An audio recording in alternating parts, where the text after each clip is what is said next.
So picture this. You've got a honey farm, and in your honey farm, you've got a bunch of bottles. And then one day when you're out adventuring, the bottles run out. And so the honey is just sitting there, not doing anything. Or let's say you got a wool farm, and one day when you're out caving, one of the dispensers runs out of shears, and the sheep just sit there getting unshorn. Or maybe you've got a shop on your server, and you really want to know when your shop needs to be replenished. Well, fear not, my friends, because today I have the solution. And that solution is the empty alarm. It is an alarm that'll go off whenever a container is empty. I've got 4 different solutions to show you depending on how complicated you want to go and whether or not you're on a single player world or a server.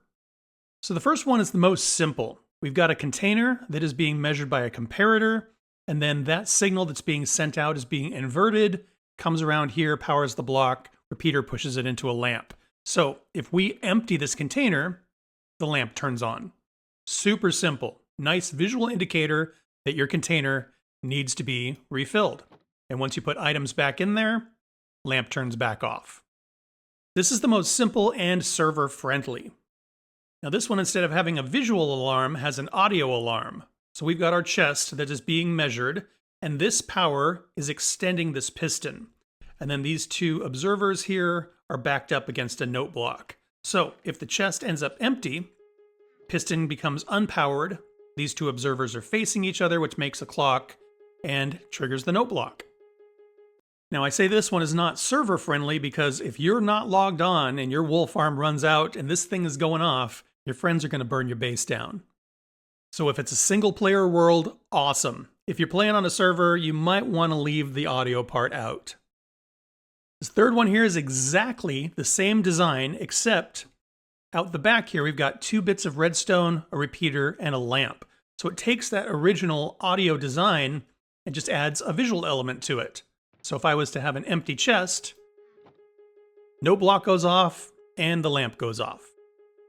Again, this side is exactly the same. We just add 1 block of width and the visual indicator. Now this alarm does exactly the same as this one, but it is 1 block shorter. So you get both the audio and the visual, but only 3 blocks long. We've got our chest being measured by the comparator, which is powering this block, which extends this piston. That has the 2 observers facing into the lamp and the note block over here. So when we end up with an empty chest, we get the audio and the visual. Now the benefit of this one is it's a little bit smaller. The benefit of this one is you can change what sound the note block makes. Depending on what block is underneath the note block, that will change the quality of the sound that comes out of it.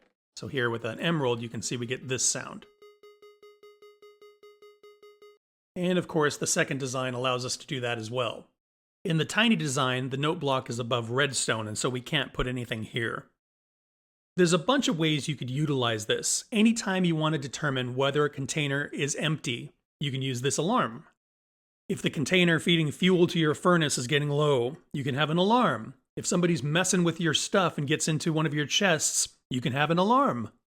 And like I was saying with the bee farm or the wool farm, you could build one of these for each of the sections of your farm, or you could have a comparator on each of the containers that are all going to a single torch, and you could have 1 alarm for the entire farm. If you've got other ideas for ways to utilize this, or if you can make an even smaller design, leave me a comment and let me know. Thanks for watching. See you in the next one.